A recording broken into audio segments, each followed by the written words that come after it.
and good evening. Today marks the birthday of famous French composer Claude Debussy.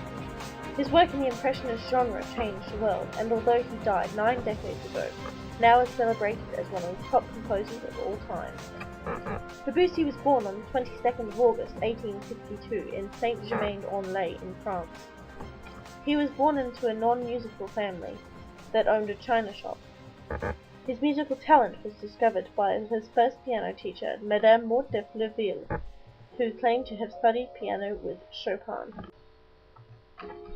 He was admitted into the Paris Conservatoire of Music at the age of 11, where he studied for the next 12 years. Although he entered the conservatory to major in piano, after several failed attempts at piano final, he switched his interest to composing, and in 1884, Debussy won the Grand Prix de Rome, a highly coveted prize. In his visits to Beirut, Debussy was exposed to Wagnerian opera, which had a lasting impact on his work. Richard Wagner had died in 1883, but the cult of Wagnerianism was still in the full swing. Debussy, like many young musicians of the time, responded positively to Wagner's sensuousness, mastery of form, and striking harmonies, but ultimately Wagner's extroverted emotionalism was not to be Debussy's way either. Then, after travelling in Europe and Russia, Debussy settled down in Paris in 1887 and devoted himself to composing for the rest of his life. In his music he developed new fluidity of form and explored unusual harmonic relationships and dissonances.